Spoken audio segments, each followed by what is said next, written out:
well, welcome. Thank you for joining us tonight.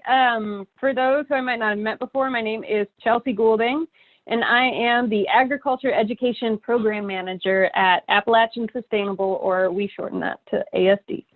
ASD is a nonprofit based out of Bristol, Virginia, and we were established in 1995 with the mission to build a thriving regional food and agriculture system that creates healthy communities, respects the planet, and cultivates profitable opportunities for Appalachians. You are joining us tonight for the second installment of our 2021 Grow Your Own webinar series. For a little bit of background, the Grow Your Own program was established back in 2012 to empower beginning gardeners, community gardeners, and home and market gardeners. The program provides foundational agriculture education through monthly webinars on small-scale, intensive, diversified production.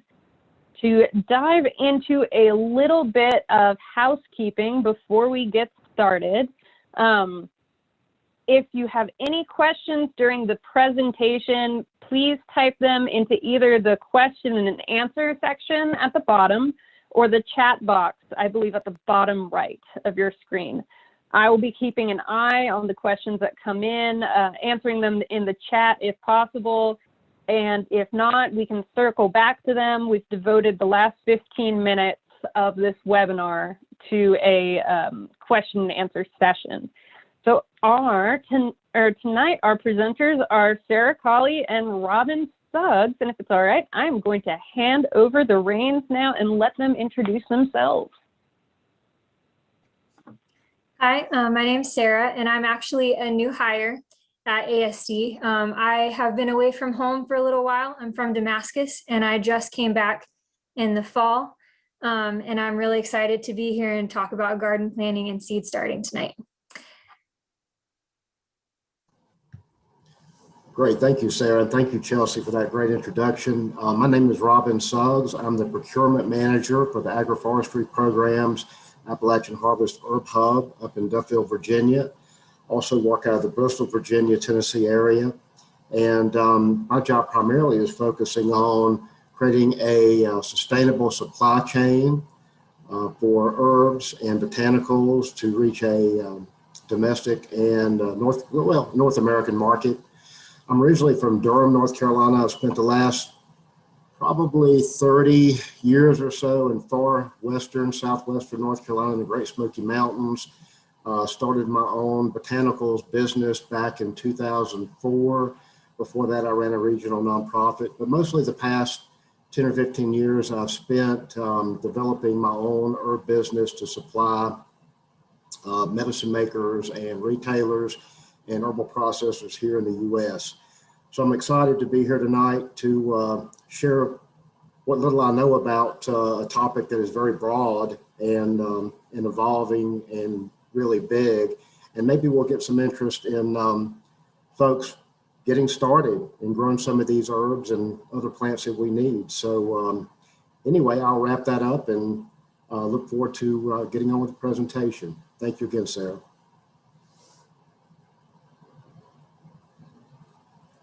All right, let's get started.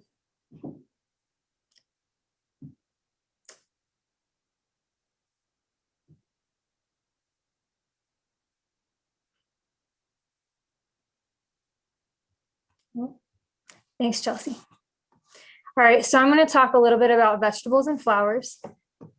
And I'm going to start by asking some basic questions that I feel like folks might have about how to get started sowing seeds. So you may be wondering, do you have to start your seeds in a greenhouse? And you definitely don't. As long as you have a sunny room, a nice big window, you can start your seeds there. And just make sure the light is kind of even.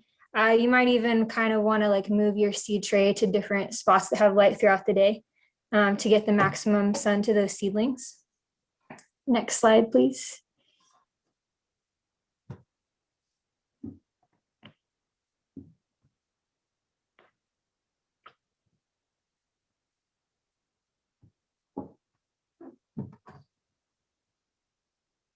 Thanks, Chelsea. And you only need a few basic things to get started sowing seeds. You're going to want soil. Look specifically for a seed starting soil. Propagation soil will work, but for the maximum nutrition for your little seedlings, they do make seed starting specific soil. And you're going to want something to put those seeds in. A lot of people and commercial growers are going to use standardized trays and flats. They might be a 50 cell, 72 cell, 128, 288. The size of those trays is just going to depend on how big your seed is and how long you want it to stay in that cell before you bump it up to a bigger pot. And you might also want to look into buying some heat mats with the thermostats to kind of hit that sweet spot of soil temperature. Is going to help with the germination process. And you might also want some plastic lids and some grow lights to kind of mimic that greenhouse environment.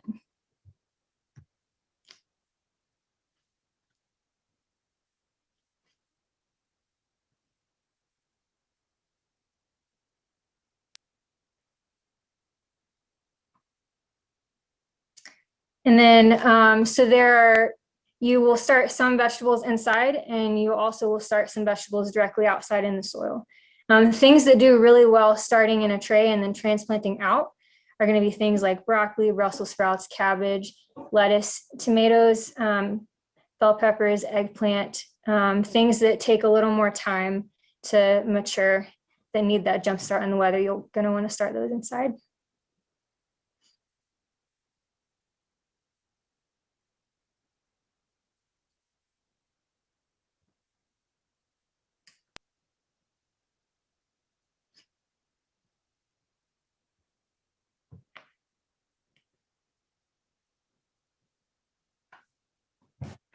And on the flip side of that, there's going to be some vegetables you can just put in the soil as soon as it's warm enough to work.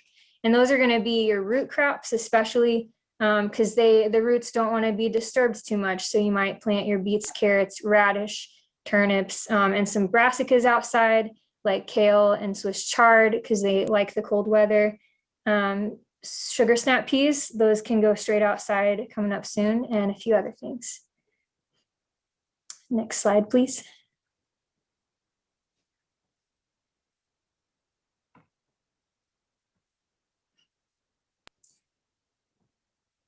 And I think now we're going to watch a little video that I made about one of the methods you can start seeds with. So one of my favorite things to do when I'm sowing seed is actually start the seeds in soil that's already moist. It saves you from that first initial watering, and which is good, because if you water your seeds with too much volume of water, then it might like wash them away. So it's always good to just go ahead and put them in soil that's wet. It jump starts the germination process. So we're just gonna get this nice and moist. We could also probably cover.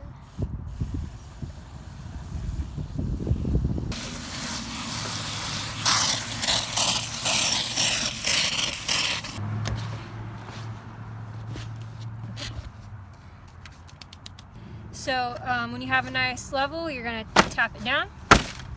You don't want to like force the soil down. You want it to stay light and fluffy, not too compacted. But we're just gonna go like this and make sure all the edges are covered. Okay, so we have our tray and it's filled with soil. And one hack that is really cool, to make some indentations in the soil, you just take another pot that's the same size, and you're just gonna lightly press it down to make a little hole for the seed. Again, not too much because we don't want to compact the soil, but just so it has a nice little cup to rest in. All right, now we're ready to start sowing some seeds. So there are several different kinds of vegetables in different families, and the way that you sow all your seeds is going to be generally the same. The biggest difference is going to be whether you sow them indoors, like in a flat like this, or if you sow them directly into the soil outside in your garden. And that just kind of depends on if the vegetable is okay with those shoulder seasons of spring and fall cold temperatures. But we're going to start with the things that you would sow inside only. And this time of year, into February, beginning of March, is a great time to start some of your hot weather vegetables like tomatoes and bell peppers. Next, we're going to do bell peppers, which are really similar to tomatoes. So this variety is sweet carnival blend, which is going to be really fun.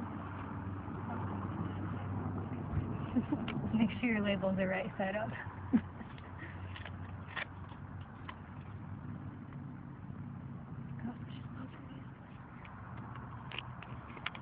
Thank you.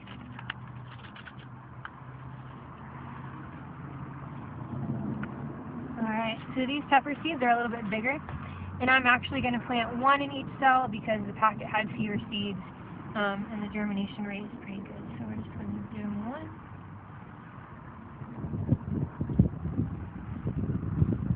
And I mean, if you try to sow one and you end up putting two, it is not the end of the world.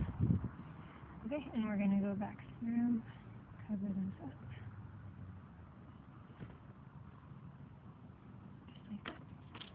Now we're going to do cucumbers. This is a salad slicer. It's going to be really delicious. And normally cucumbers, you would wait to start them just a little bit.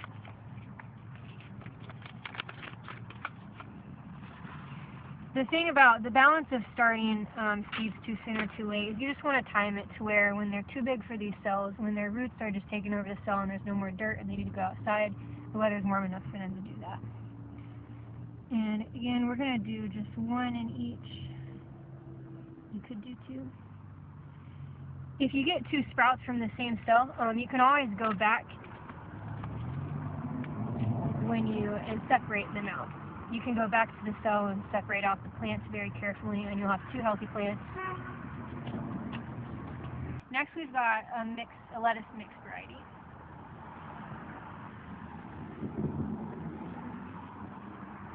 Sometimes you're going to see lettuce in a pelleted variety just because it's easier to sow that way, which means that there might be a couple of these seeds and they're surrounded by a substance that kind of holds them together in a ball, so they're just that much easier to sow. But this variety, I think because it's a blend, it is not that way. So with lettuce though, it's as many plants are close together as possible, that's fine. When they're small, you can thin the lettuce out and you can make yourself a little baby salad, and then that'll give the other lettuces an opportunity to branch out and be bigger and become like a head lettuce or something. So we're going to take a couple of seeds per cell.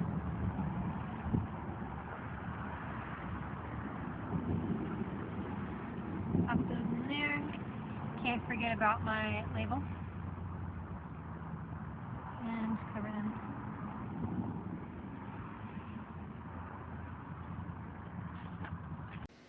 Alright, now we're going to look at how to grow some seeds together in a pot. Like you might see beets and onions done this way, even though you can put those seeds directly outside. Just to give them a little head start, we're going to sort them in pots today. So my soil is already moistened. I mixed it with some water until it's wet to the touch and it kind of clumps together. So I'm just going to fill this with soil, tap it down. I don't want to press it down because I don't want to compact the soil too much. But you do want it to be full because when you overhand water it, the soil is going to sink down.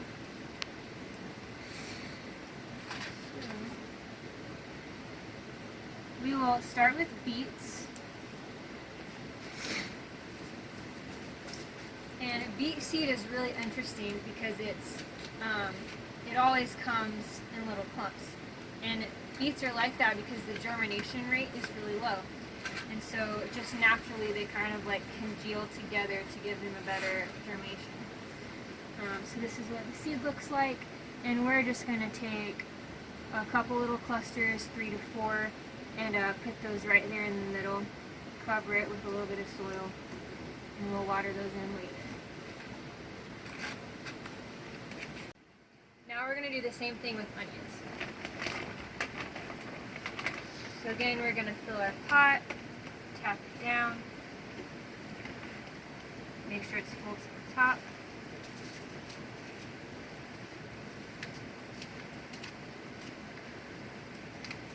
And with the beets and with the onions,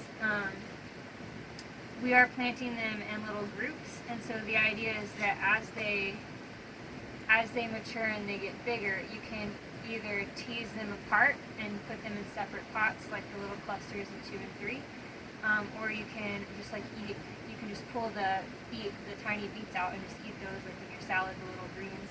Or same things with onions, you can have a little green onion in your salad. So again, I'm going to take a little group, about 3/4, put that right in the middle, cover it with soil, and mark it.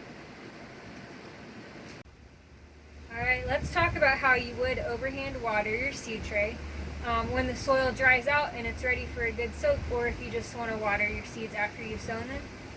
This is how you would do that. You want to look for a watering can that has a good shower nozzle, not a spout, because we want this to be an even kind of like rainwater falling down. I like to not be too close to the tray, because again, if the water pressure is too much or too concentrated, it can scatter your seeds around. So let's just get a little bit of height and just make it as even as possible. And you want to give it a good enough soak that you're going to see water dripping through the bottom of the cells. That's when you know you've watered them well.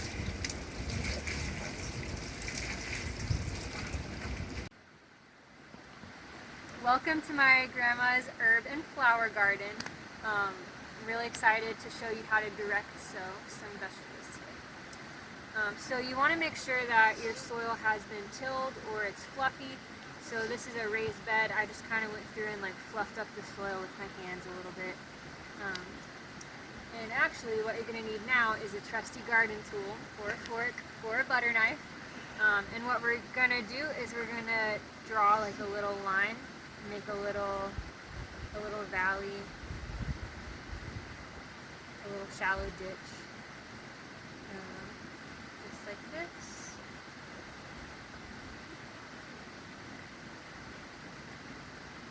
Okay, and now we can start sowing seeds. So the first thing I'm going to do is a radish.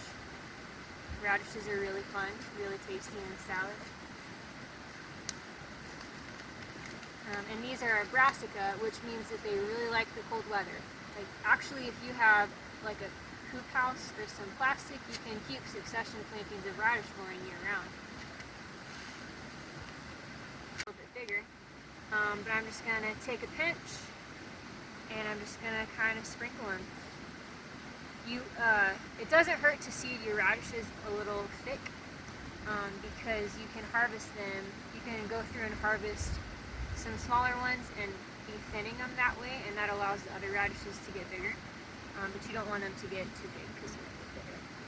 But just a nice thick sowing of those. And then you can come behind with your hand and just kind of close up that little gap. Just like that. Next we're going to do carrots. Carrots are very similar to radishes. Again, I like to oversow them because you can go through as you're weeding and pull up a tiny carrot and snack on it, and then the rest of your carrots are going to get bigger. You can transplant a lot of vegetables, but I never transplant carrots because they're a root crop. They really don't like to have their roots disturbed, so it's just always better to start those directly in the soil. We're going to just sprinkle a few from behind, close them.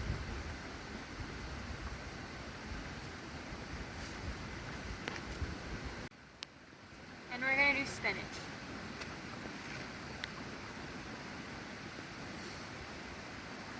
Be sure, and if you grow spinach, be sure and harvest it frequently, because if you don't, it will bolt and it'll get really bitter. I've actually seen a lot of spinach wasted that way. But baby spinach, fresh spinach is just so amazing to have in your garden. It's good for you, and it tastes great.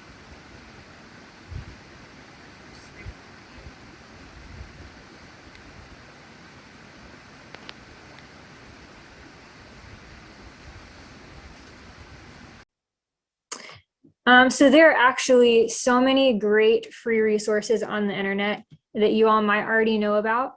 But some of my favorite websites to look at are Johnny Seeds and the Farmer's Almanac. And so if you're curious about timing when you should start your seeds, there is a calculator at Johnny's Seed, and there's a link to it there, and you'll be getting that link in additional resources that we're going to send you later. But a good rule of thumb that Chelsea teaches is to transplant. You want to transplant out on Mother's Day.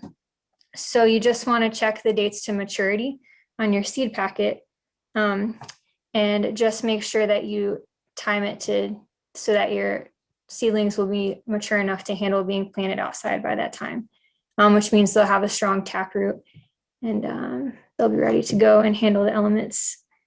And yeah, there's soil temperature. Actually, Chelsea shared with me this really interesting spreadsheet that I hadn't seen before, that just really kind of breaks it down for you, like how the difference in temperature of your soil is also going to affect your germination rate. And there's an optimum temperature for each variety that's going to get you the fastest germination. So it's really cool. You should check it out.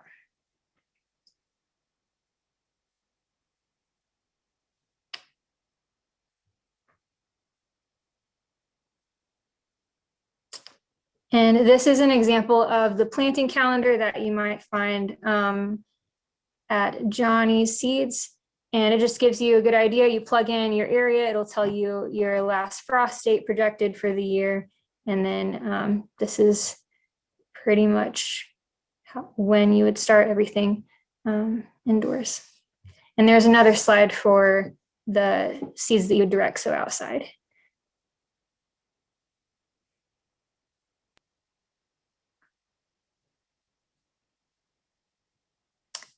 Yeah, so there's an example. Yeah, and then you might also be curious how many seeds you should sow, or how many seeds you should sow in each cell if you're sowing in flats. And that's kind of going to depend on the germination and whether or not you're using newer seed or older seed. Newer seed is going to have a lot better germination. It's more likely that every one of those seeds is going to sprout, versus old seed, you might want to sow like 2 or 3 together and you might get one that sprouts.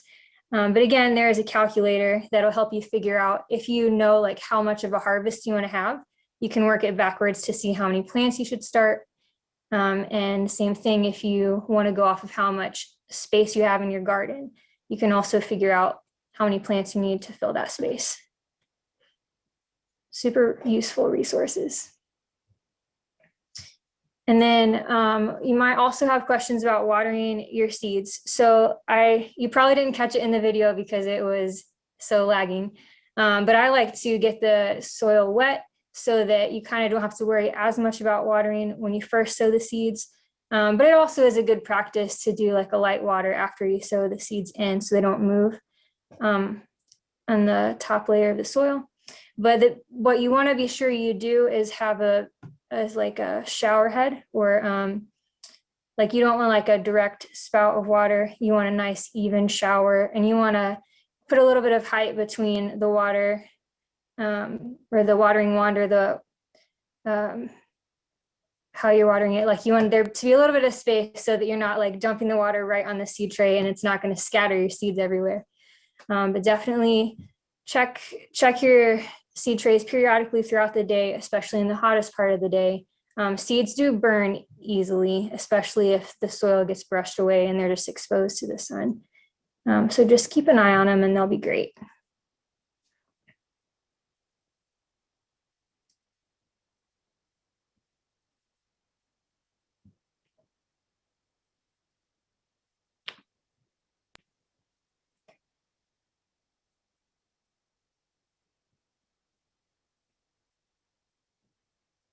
And I think there's one more slide. There we go. And then again, when the seedlings are small, you do want to take that extra care with watering them. Water is a powerful force, so just be cautious. Check them frequently. Make sure when you're watering that you look at the bottom of your pot, or the bottom of your the cells in your flat, just to make sure the water is dripping all the way through the bottom and those plants are getting a good soak.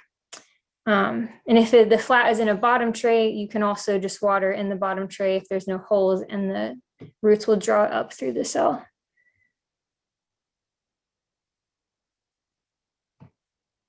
And then some people pre-sprout seeds. A lot of people do this with sweet peas, the flower. But again, if you just want if you want to get a head start on germination, you can actually soak some seeds ahead of time by putting them, wrapping them in a damp paper towel in a Ziploc bag with the bag open so that some airflow can get in there. And if it's in a warm place, again, it's kind of like mimicking a greenhouse, and those seeds are really just going to take off.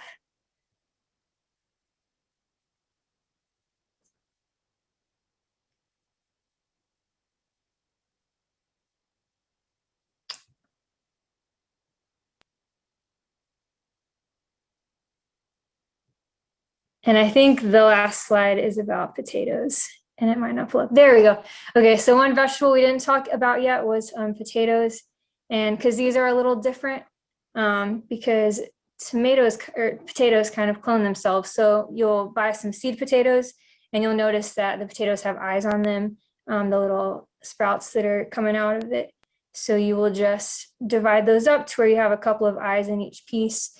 And you'll just take those straight outside when the soil is warm enough for them to go in, and dig a little trench and pop those pieces in about a foot apart.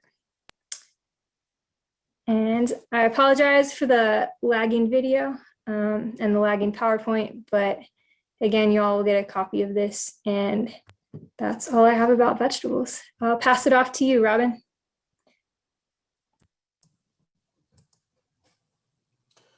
All right, thank you, Sarah. That was great.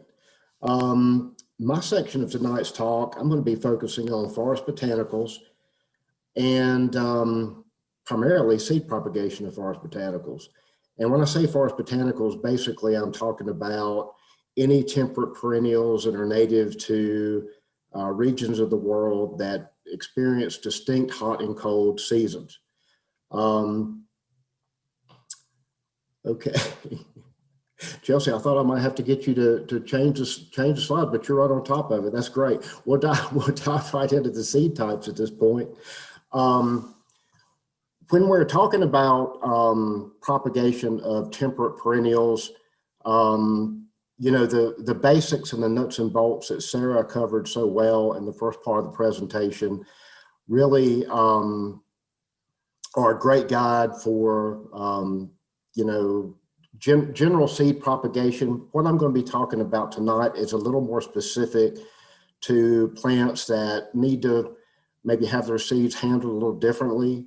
I mentioned the term temperate perennials. Most garden seeds like tomatoes and peppers and peas and some of those crops are typically either tropical perennials or warm season annuals. And those seeds generally you plant and they come up, and either, you know, you can plant them straight in a garden bed, or you can start them inside like Sarah showed you with the seed flats.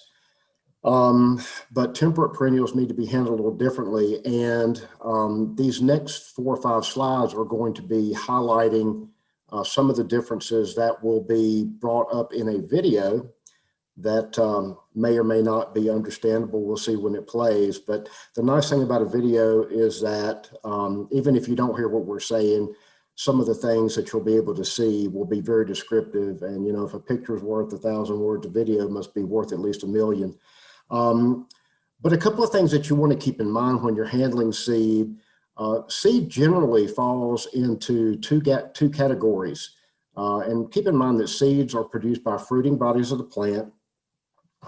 And one type of seed generally is offered in a dry fruiting body, things like corn. If we're talking about forest botanicals, black cohosh, back to the garden, things like peas, herbs like false unicorn root, etc. And these can generally be stored in a dry, low moisture environment. Something like a home deep freeze works really well. Heat and humidity are the enemies of long-term seed storage. So as long as you keep the temperature and humidity down, you're generally okay. And the other types of seed are generally born in a moist fruiting body. If you think of something like an orange, a passion fruit, apple, and with forest botanicals, we're looking at things like ginseng, golden seal, bloodroot. Typically, these seeds do not store very well for long periods of time. They need to be planted immediately. And you also typically need to separate the seed from the fruit pulp. And they need to be sown or placed in stratification soon, if not immediately after collection. And that term stratification will come up in just a moment. So Chelsea, let's move on to the next slide, if you will.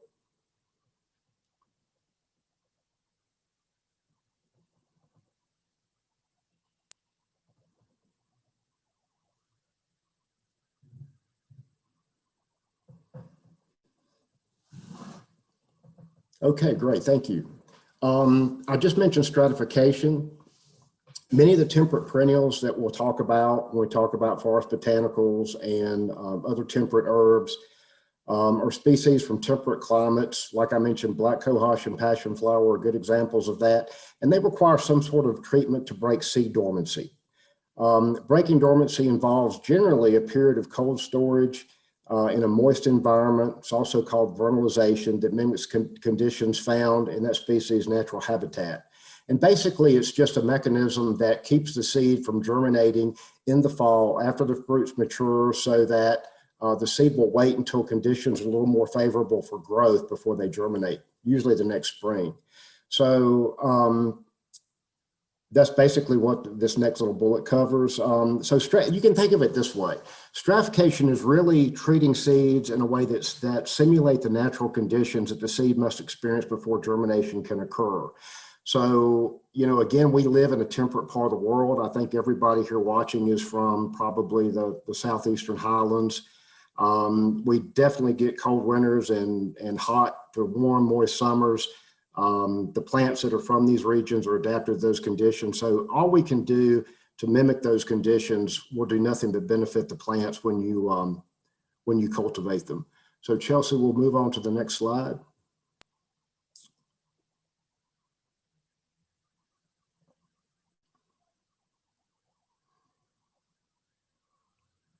Okay, so stratification techniques. A couple of ways we can break seed dormancy is by sowing seed in areas or in containers, directly in the ground areas, or containers that are outdoors in a suitable climate. So again, most plants that are adapted or have evolved in this region, typically sowing them outside in the fall or after they're ripe, the fruits are mature, is typically all you need to do to accomplish the breaking of dormancy of those seed. Another method is by placing seed in a moist medium, sealed and refrigerated for a period long enough to break seed dormancy. These techniques will be discussed in the forthcoming video in more detail and illustrated as well. Sowing seed outdoors in a protected area in a climate similar to what the species' natural habitat is really gives it the best bet of achieving necessary stratification and breaking that dormancy. But the thing about refrigeration is it gives you a lot more control. So right now, if you're trying to plant things that need to be stratified, if you're trying to plant them outdoors this spring, you know, you've missed the boat when it comes to natural stratification this past fall.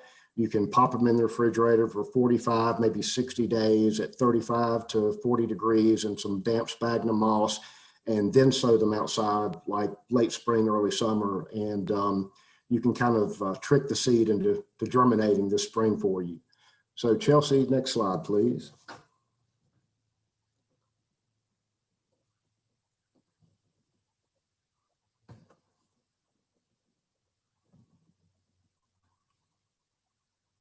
Okay, again, seed may be sown directly into the prepared ground in beds in a setting similar to what the species naturally occurs in, or sown outside in nursery containers that are placed outside in a situation that also mimics the habitat. Outdoor beds should be well prepared to mimic seed germination conditions in the species' natural habitat prior to seeding. And outdoor beds and seed flats placed outside may benefit from mulching during the stratification process to protect from extreme cold and drying. Again, these woodland plants especially like to be in the woods. If you're growing sun-loving perennials, you can place those in a sunny place or exposure. Okay, Chelsea, next slide, please.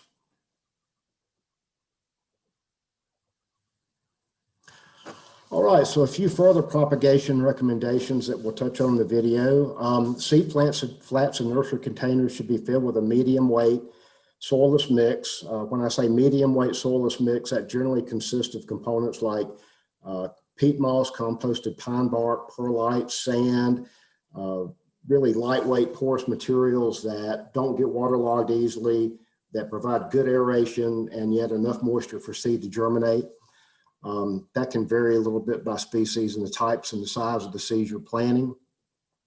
For very fine seed and species that are a little more temperamental, let's say, or that are prone to damping off, which is a pretty common fungal pathogen that attacks germinating seedlings, you might want to try a top layer of moist sphagnum moss on top of the seed in the seed flat. Sometimes that's beneficial, and especially if you're growing organically, the sphagnum moss is a completely natural material to use and maybe can preempt the use of any type of fungicide or anything like that. And another thing to remember, if you're planting outside, especially outside in the fall, where the seed are going to be exposed to not only the rigors of the environment, but also natural predation from rodents and so forth, hardware cloth or some other barrier placed over the outdoor beds or seed flats might help prevent animal damage and predation. So these are some things I'm going to go through in the video coming up, and let's go ahead and roll the video. I'm sure y'all have questions afterwards. Thank you, Sarah and Chelsea. What we're going to do next is going to be dependent on the type of seed that you're sowing. I've had lots of experience with black cohosh seed, not so much with passion flower, but as a rule of thumb, most plants, perennials especially, trees, shrubs that are native to temperate climates, in other words, climates that have distinct seasons, cold winters, hot summers, most of those seeds need to go through a period of what we call cold moist stratification, or in some cases like ginseng, they need a period of cold moist stratification, warm moist stratification, cold moist stratification, and then 18 months after they're sown, they germinate. Not so complicated with black cohosh or passion flower. But you'll need to do a little research on the species that you're sowing seed for to find out if the seed needs stratification, and we'll talk about stratification here in just a second. So one other point I'd like to make about seed propagation, especially if you're collecting your own seed, has to do with storage and how much time you have between the time you collect seed and the time you plant them. I have an orange and a seed pod from a redbud tree, Cercis canadensis. And the reason I have these is these seed forming this pod on the redbud tree. This pod matures, it dries up, the seed are shed, and this orange has seed, obviously, inside the orange, although this one may not. It's a navel orange, but most oranges do have seed. And these seeds are kept in a moist environment inside the fruit. So pay attention to how the seed are offered to you. Generally, seed that come in a moist, fleshy surrounds, like this orange fruit or ginseng berries, need to be kept moist from the time that they're harvested to the time they're planted. Not so much seed like these that dry out. One more thing about seed propagation that I'd like to go a little bit more detail on is the issue of stratification. You know, we spoke about plants that are native to temperate climates, climates that have distinct changes in seasons, needing to go through a cold, moist period to break dormancy. As I said, that's generally the case. And the way we talked about earlier in addressing that was by planting in a seed flat, putting the seed flat outside in a protected area, maybe covering with some leaves, some hardware cloth to keep rodents from getting in there, and so on and so forth. But there is another way that we can get around that issue and to address the needs for stratification and breaking the dormancy in the seed.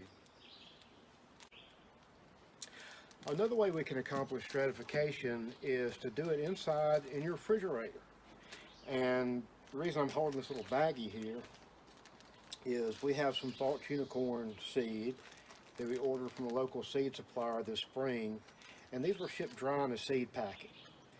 And so if we planted those in the spring, much like if we received dry black cohosh seed in the spring, or a lot of plant seed in the spring that are from temperate areas, these seeds probably would not germinate immediately.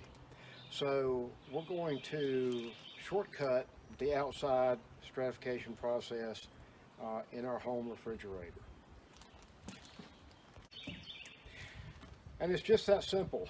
We take these out of the refrigerator in 45 to 60 days, we plant them, and if we've got enough warm weather in the season, which in this case we will with these seeds have been refrigerated for a few weeks now, so they'll come out in about a month or less, maybe about a month, and we'll plant them up, and by late summer we should have seedlings, and by fall we may have seedlings big enough to put into individual cells, or at that point, if they're not big enough to put in individual cells, we can overwinter them in a nursery bed in the flat until next spring, when then we move them up into individual cells. So what I've done is simply taken some damp milled sphagnum moss, the same sphagnum moss that we maybe lined over the top of the seeds or covered the seed with when I was demonstrating the planting. And we put seed, our dry seed, in this damp sphagnum moss. And when I mean damp, you want to moisten it, squeeze it out like you squeeze a sponge, and then mix them with the seed. Put them in a little baggie like this, little plastic bag, seal it up, and keep it in your refrigerator for about 45 to maybe 60 days, then plant.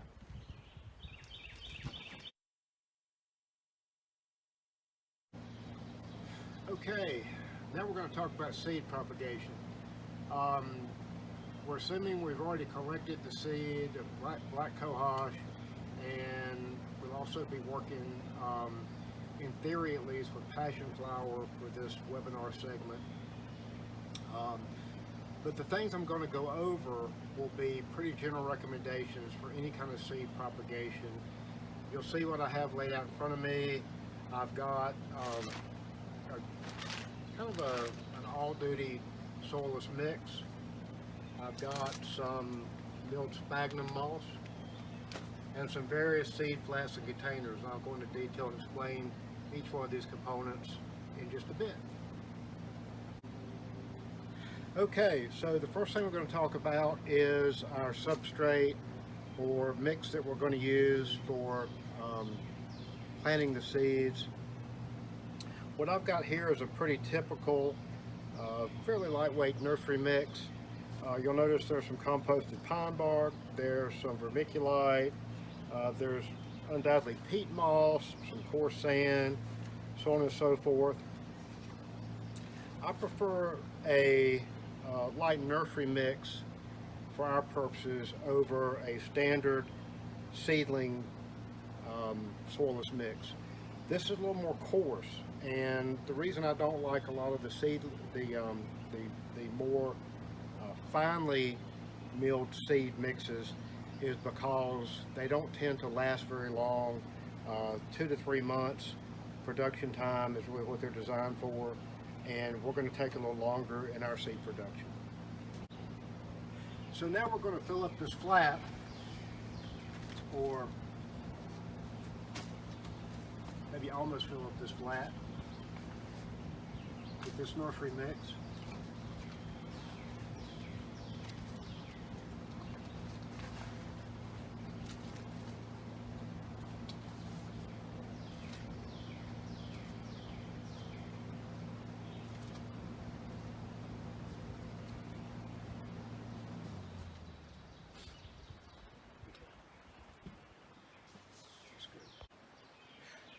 Alrighty then, it's raining again, fancy that. Here we have our seed flat, nursery flat, whatever you want to call it, filled with our relatively lightweight nursery mix. I want to smooth this out as much as possible, and typically we sow our seed here, cover them up with a little bit more mix, and I'm going to explain a few variations of that process here today. Number one, sometimes for really fine seed, we want to mix the seed together in some damp milled sphagnum and then use that to sow the seed and the milled sphagnum on the very top of this nursery mix. The nice thing about this milled sphagnum is it has antimicrobial properties and it keeps seed from rotting. It also inhibits damping off on seedlings. So if you've got some tricky seedlings, tricky plants, you may want to add a little insurance with this this sphagnum moss, this milled sphagnum moss. Now, when we're working with fine seed like black cohosh, sometimes getting them evenly distributed over the seedling flat can be a little difficult. So what I like to do is take the seeds and put them in a little bit of soilless mix, either the same mix we're using here or a moistened milled sphagnum moss.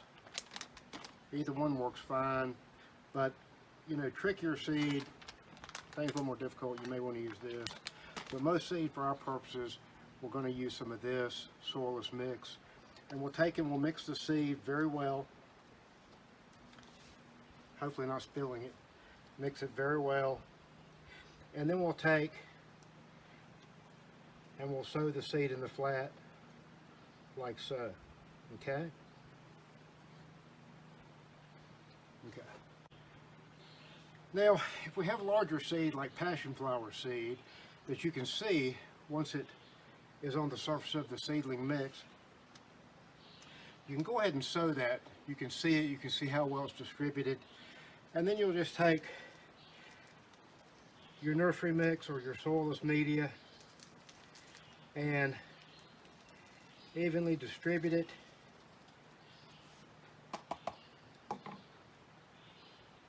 Tamp it down and water it in.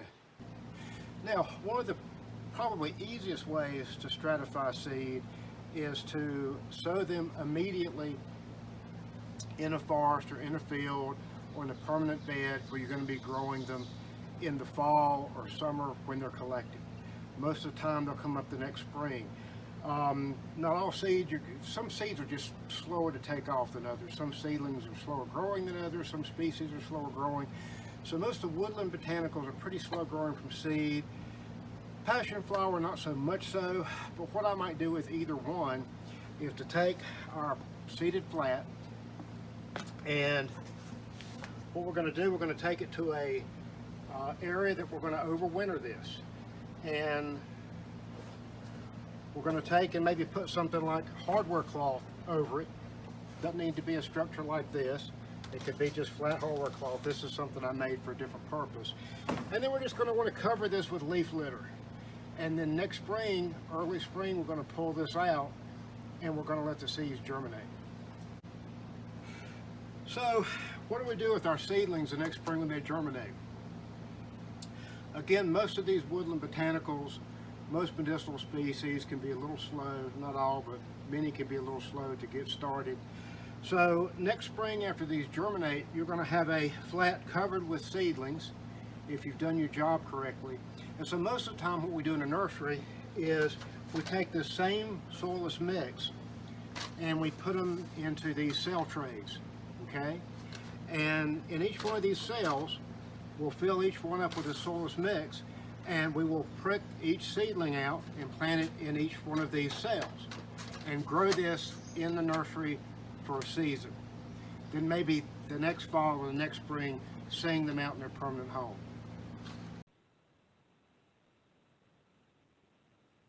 Do y'all want to mention the additional resources real quick that we'll be sending out?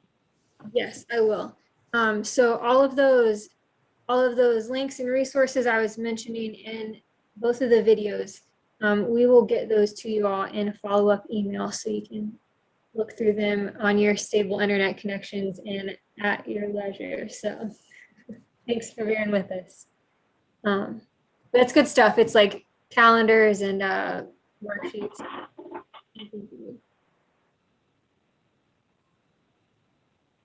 All right.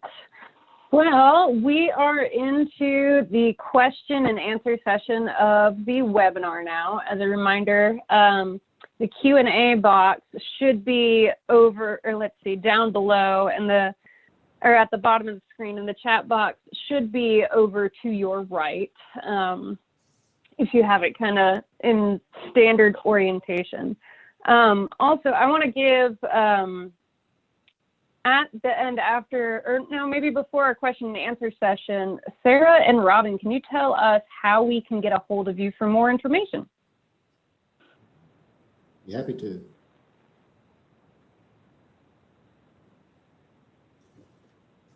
Would you like that now, Chelsea, or after the question and answer session? Oh, I'm sorry. Let's do it now. Yeah, you can get a hold of me at probably the best way is my email address, rsuggs, which is RSUGGS at asdevlop.org.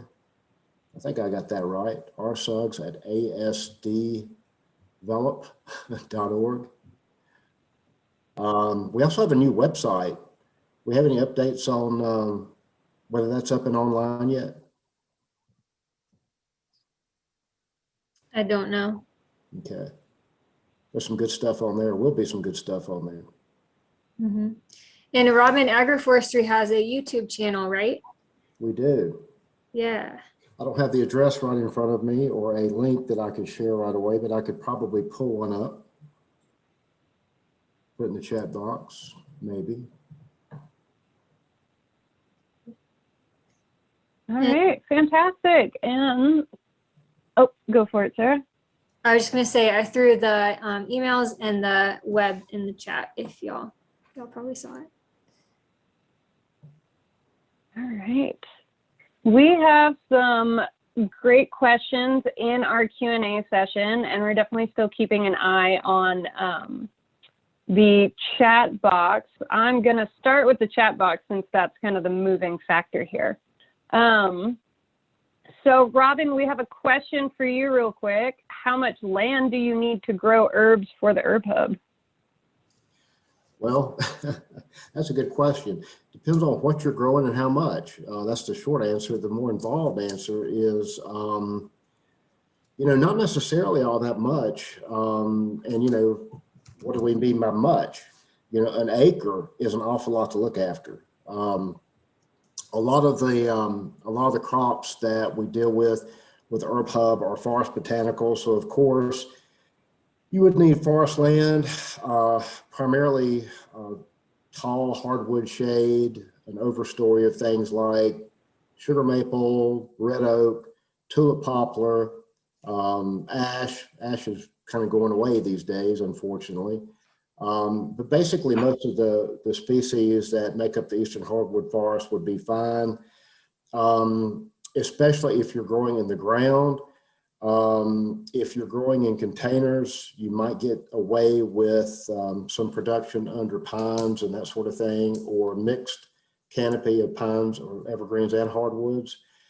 But I would say whatever you grow, start out fairly small, whether you're growing out in the open or under a forest canopy. Out in the open, you'd be amazed how quickly weeds will proliferate, especially if we have a wet season like we did early last summer, at least in this neck of the woods.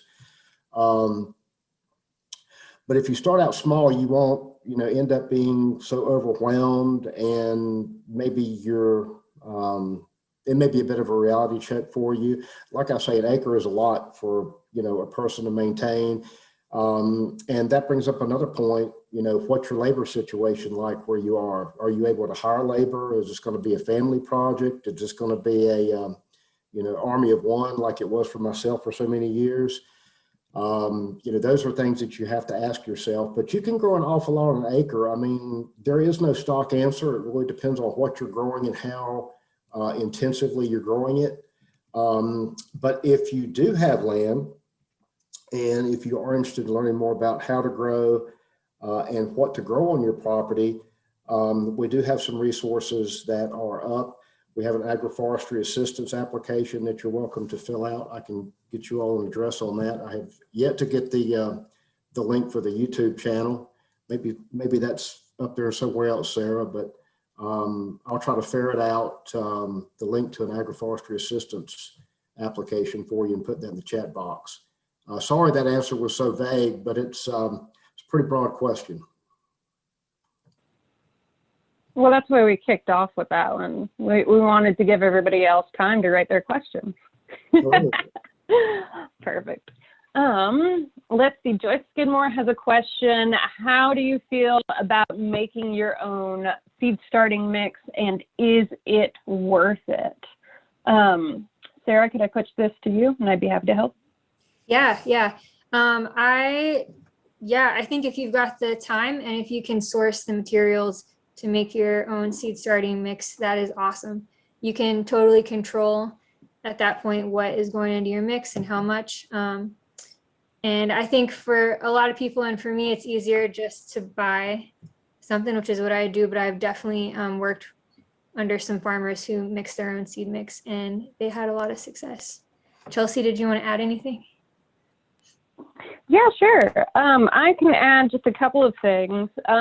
One, I will say that my preferred just all around seed starting mix is ProMix. I have used Sunshine, but ProMix is a fantastic product that you can get in a lot of farm supply stores, less so the Lowe's and the Home Depot, more the farm supply stores. One of the considerations when you are mixing your own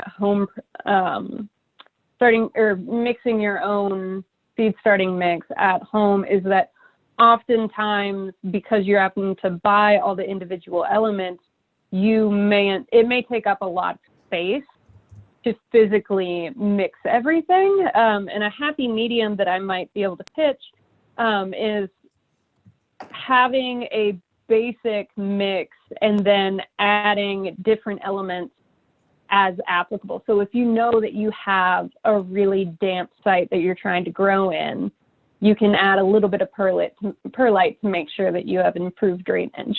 Pro tip, that works really well for succulents too. All right, Della McGuire asks, can I start peppers and tomatoes indoors under lights, or is it too soon? Sarah? Go for it. I think this is about sure. time to be doing that, because they definitely need more time to mature. And if they get too big for the cells that you start them in, you can always bump your tomatoes and peppers up to a little bit bigger pot. You can bump them up as many times as you need until they're ready to go outside. Cool. Let's see. Khalil had a good question, probably for both of you. How do I keep my seedlings from getting leggy? Light, lots of light.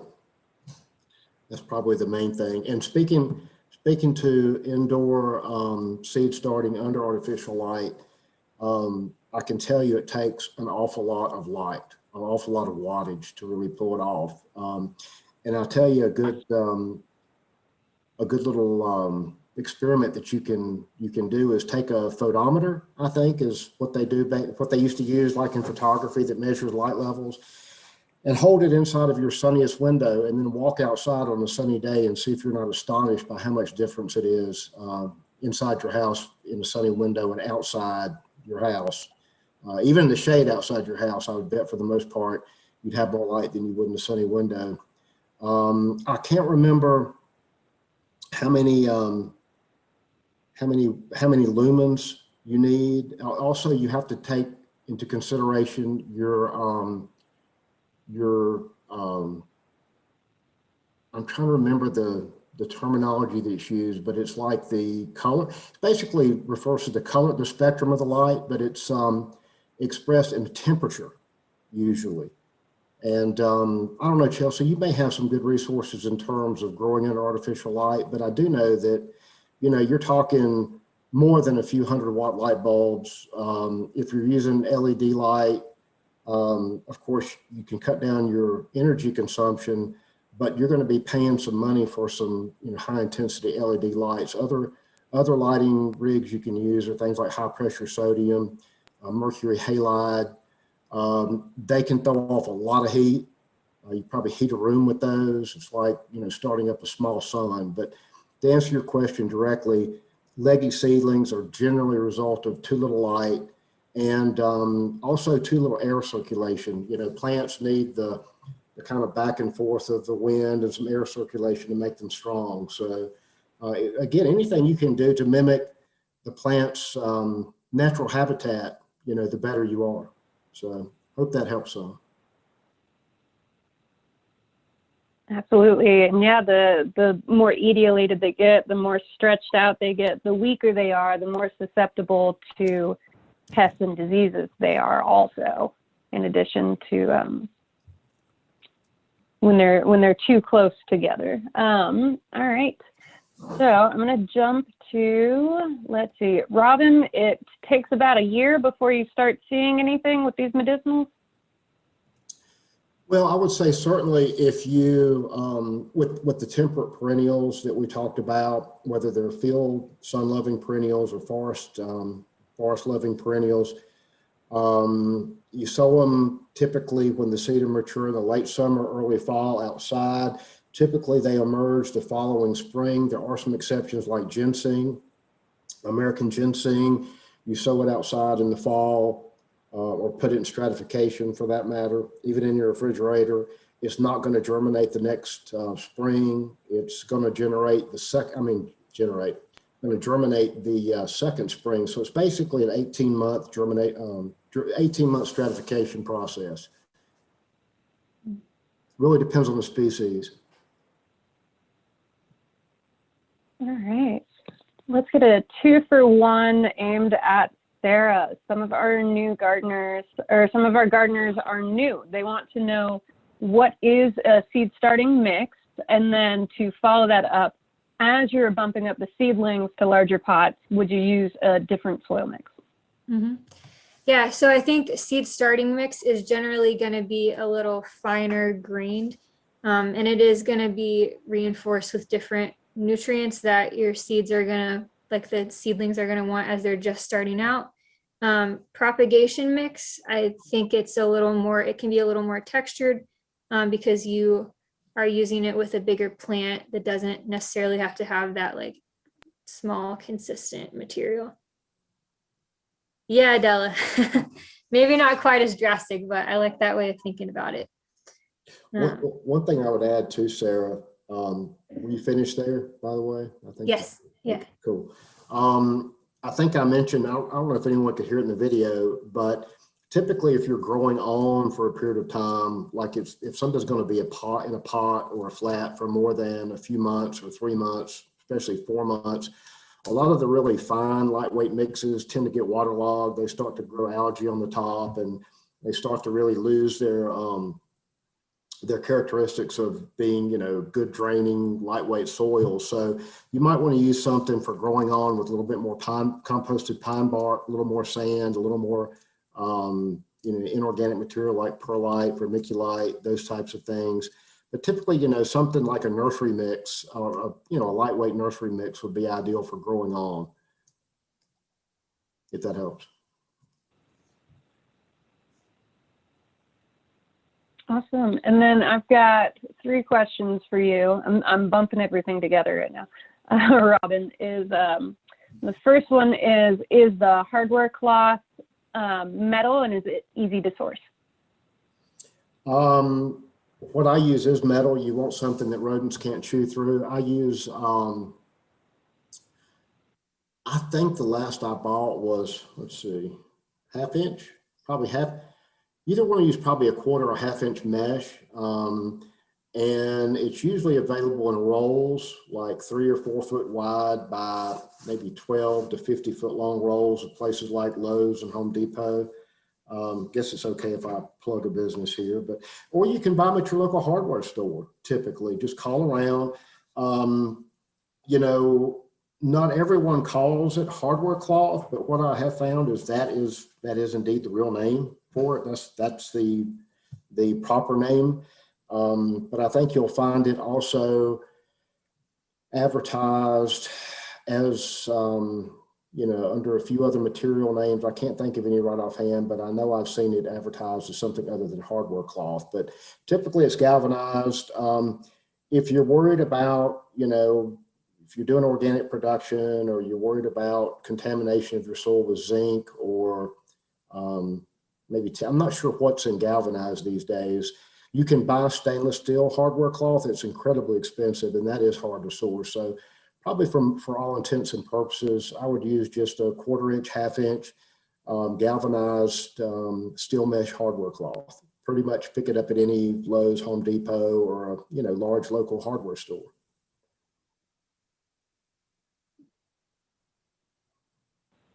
Great, thank you.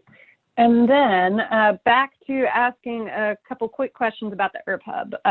Follow up with what is, and I know it varies, but what is the smallest amount accepted for the herb hub as far as poundage?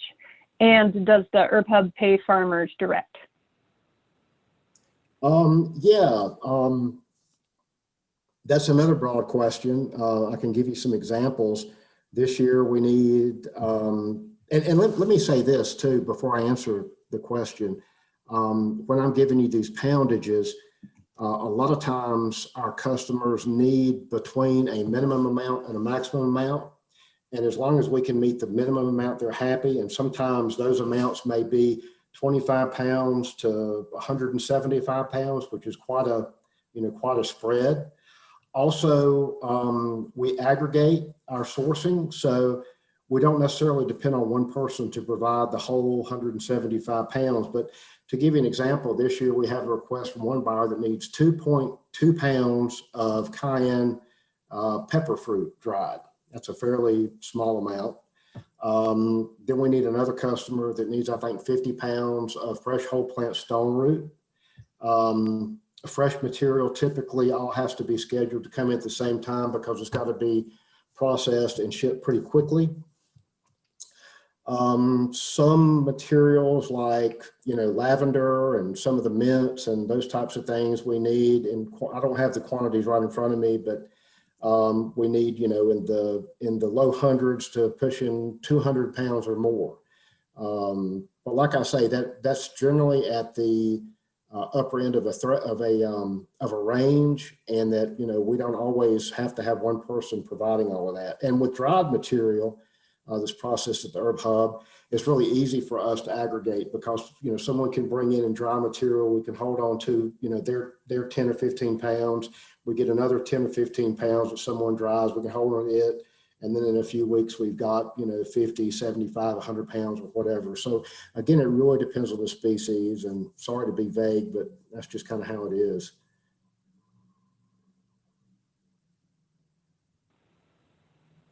No, that's great. And then for payment, you work directly with the farmers? Sorry. Thank you, Chelsea. I forgot that part of the question. Yeah, basically how it works is based on your production that you bring in and we market for you. We bill our customer, we get paid, and then you get paid. Typically, we give a customer, pretty typical, give them 30 days to pay. A lot of customers pay within a week or so. Usually takes us, I would say, good case scenario, maybe 2 weeks to get your check to you after we get paid. So sometimes we're talking up to 6 weeks before you get paid. We hope that the difference in prices that we can return to you make up for, floating your production for 6 weeks. But yeah, I'll tell you what, anyone who is on the presentation tonight that has not seen our demands for our demand list of what we need for the year for this upcoming season, please indicate that and maybe drop your email address in the chat box, and I'll make sure I'll send you our list of what we need for the year within the next day or so.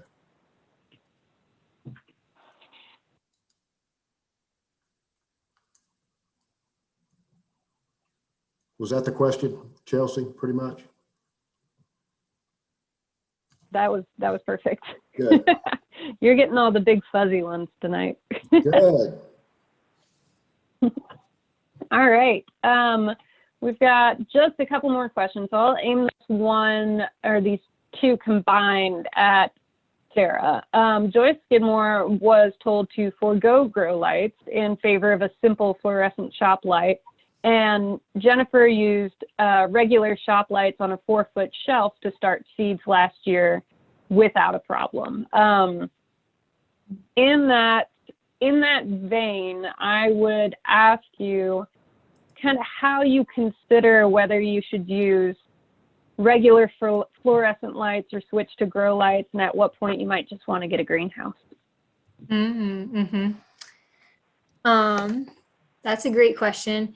I think it's not as much about like the wattage of the lights, but different kinds of light emit different wavelengths of light. and plants need like different levels of those different wavelengths of light to grow really happy. So I think if you've used fluorescent lights and like that's worked great for you, that's awesome.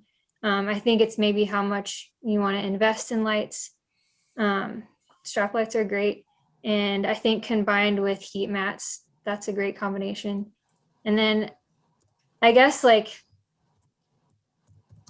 I would say if your intention is to grow enough vegetables to have a garden to feed yourself and your family, it might be worth looking into getting a greenhouse or a small hoop house, just to get the best possible start for those plants and just to make your life easier, because you're going to be dealing with larger quantities of seedlings.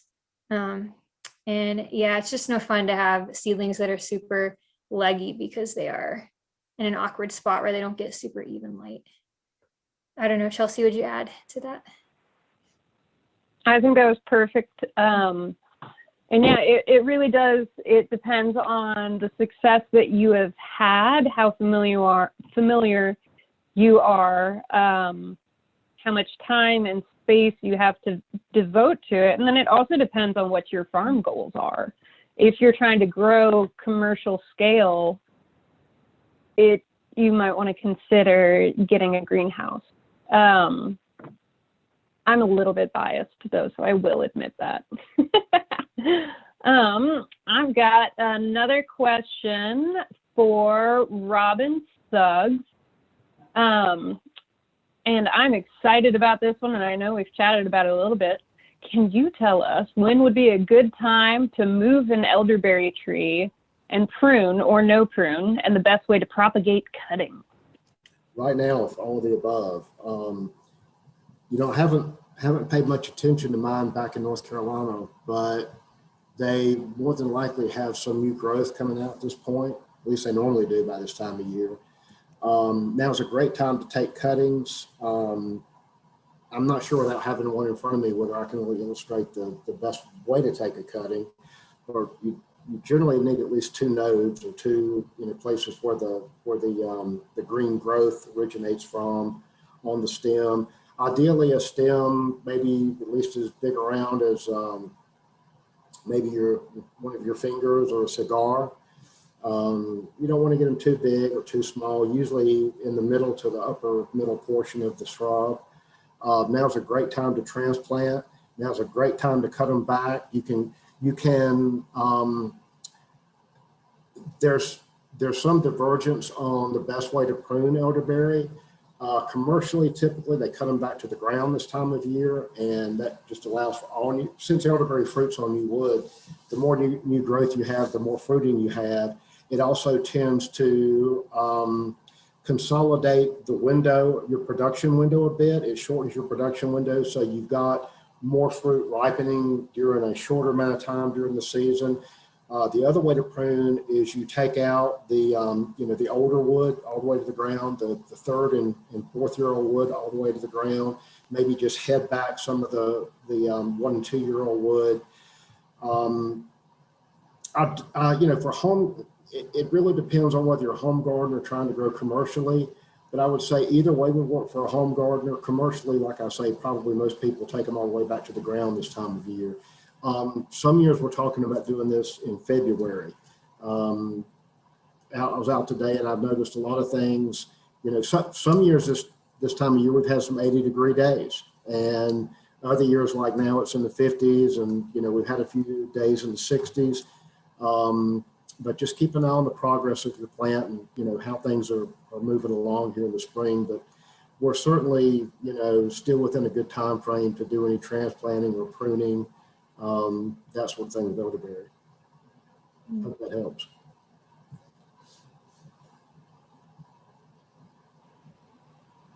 Fantastic. Yeah, there is a lot of chatter in the chat about setting up greenhouses. So we might need to follow up on that one. You can send out some DIY greenhouses on how you can build your own with PVC pipes.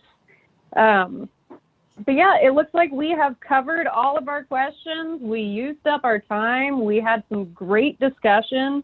Thank you everyone who has joined us. Special thanks to Sarah, Collie, and Robin Suggs for presenting to us tonight. And yeah, check your inboxes. We will be sending out all of the resources that we mentioned, those 2 videos, and we might just come up with some information on greenhouses. If you have any other questions, especially if they're specifically for our panelists, we did drop their emails in the chat. If you have any questions or if you didn't catch that, feel free to email me and I can send you along. All right. Y'all have a wonderful evening. Thank you so much for spending time with us. Thank y'all.